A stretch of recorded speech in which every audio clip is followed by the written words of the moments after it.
Magandang araw po, welcome po sa aking channel, Nov9 TV. Patalasasan po, meron po ba kayong mga properties na napapabayaan or non-performing assets? Plan nyo ibenta, pero wala kayong oras pagbenta nito. Kung ito'y pagkakatiwala nyo po sa amin, tawag lang po kayo sa aking numero, usap po tayo, gawan ko po ng video for free. Yes, libre po. Wala po kayong babayaran. Tutulungan pa namin kayong mabenta ang inyong property. Kami na po bala sa marketing, sa boosting, pati po sa paid advertisements, even sa tripping. Hindi na po kayo mapapagod sa pag-entertain ng mga buyers. Kami na po bala sa lahat. Tawag lang po kayo. Nandito po tayo ngayon sa Alfonso, Cavite kung saan meron po tayong bagong video presentation. Isang residential farm property. May lot area po ito na 7,889 square meters. Mula po sa Barangay Road, ito po ay inner lot. Kaya meron po itong right of way na 121 meters long at 4.5 meters wide. Yung first part ng video, yun po ang Barangay Road. At ito pong binabaybay natin, ito mismo ang right of way. So, ito pong property ay inner lot. Kung hanap nyo po ay sobrang tahimik na lugar, na walang ganong kapitbahay, ito na po yung hinahanap nyo. Ang property po ay sa unahan mismo ng sasakyan. Yung natatanaw natin na may mga puno ng nyog. Although ito'y looban na, at the same time, itong Barangay Road, medyo papasok na po. May access na rin po dito ng tubig, kuryente at internet provider dito sa area. So, magpapakonect na lang po kayo. So, yan po, natatanaw na natin ang mismong property. At kung sakali man na ma-acquire nyo ito, meron po kayong magiging kapitbahay na artista. Sa dulo pa po sila ng Barangay Road. Mas bungad pa po itong property binibenta. Dito po sa loob ay marami pong fruit-bearing trees.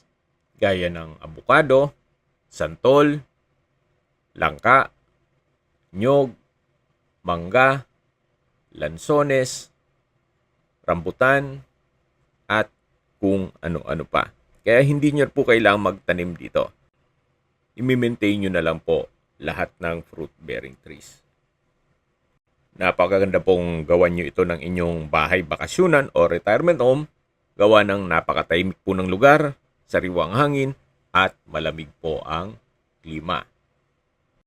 Ito po'y nasa mataas na lugar. Ang estimated elevation above sea level ay 1,395 feet. Kaya flood-free area din po ito. Yan po, tungahin nyo po itong napagandang lupain kung saan patag na patag po ang lupa. Kaya usable po lahat. Wala pong masasayang. So, ang property line po ay hanggang dun sa dulo. Sa mga nag-skip po ng video, summarize ko lang po. Ito pong property ay nasa Alfonso, Cavite. May total lot area po ito na 7,889 square meters. Tungkol naman po sa dokumento nito, ito po ay tax declaration at ready na po for titling. Dito po sa loob ng property ay marami pong mga fruit-bearing trees gaya ng abukado, santol, langka, nyog, paminta, mangga, lansones, rambutan, at marami pa pong iba. May access na rin po dito ng tubig, kuryente, at internet provider. Gawa ng marami na rin pong kabahayan dito sa area. Habang pinagmamasdan nyo po itong buong property, pag-usapan na natin ang distance, location, at travel time. Mula po sa Twin Lakes, ang distance is 7.9 kilometers at ang travel time is 14 minutes. Mula po sa bayan ng Alfonso, ang distance is 6.8 kilometers at ang travel time is 15 minutes. Kompleto na po doon, gaya ng public market, groceries, convenience store, remittance center, drugstore, banks, schools, church, at hospital. Yan po yung lagi kong binabanggit sa aking video na dapat nyo i-consider sa paghanap ng property, yung meron pong malapit na hospital. Hindi ko naman po sinasabing sakitin kayo, Yan naman po for emergency purpose lang naman. At mula naman po sa east-west lateral road, ang distance is 14 kilometers at ang travel time is 26 minutes. Mula naman po sa Tagaytay, ang distance is 20 kilometers at ang travel time is 39 minutes. Mula naman po sa Manila o sa airport, ang distance is 67 kilometers at ang travel time is 2 hours and 10 minutes. Bali po dalawa ang daan papunta sa airport. Pwede pong dumaan sa Indang, 13, Tanza, Gentry, Rosario, Cavitex, all the way to airport. Then ang isang daan naman po ay pwede ring magtagaytay, Calax, SLEX, Skyway, all the way to airport.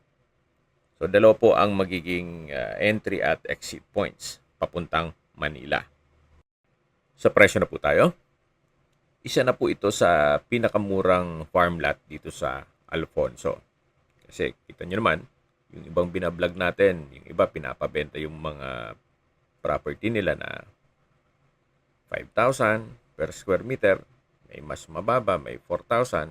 Pero ito pong property ay binebenta sa halagang 2,800 pesos per square meter net. Ibig kong sabihin, si buyer na po ang sasagot sa lahat ng taxes at expenses with regard to documentation. Kung may mga katanungan po kayo o gusto magpaset ng tripping dito sa property na to, tawag lang po kayo sa aking numero. At sa mga kababayan naman natin nasa ibang bansa, meron po akong WhatsApp, Viber, Telegram at Signal. Same number lang po, 0917-316-3399.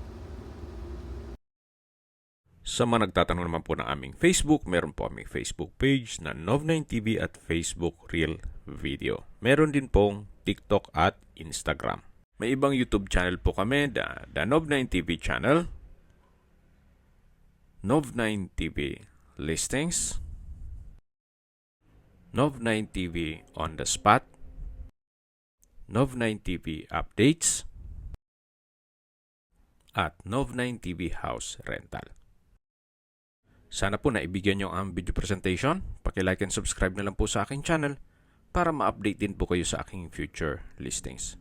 Kung sakali po hanap nyo yung mas malaking sukat ng lupa, meron din po kami ibang listings na pwede nyong pagpilian. Huwag po kayong mag-atubiling tumawag sa amin. Then, let us know your budget para malaman namin kung anong property pwede naming ilog sa inyo. Sa lahat pong viewers, subscriber at nagtiwala po sa amin, salamat po sa suporta. Ingat po kayo lagi at yung pamilya. Maraming salamat po.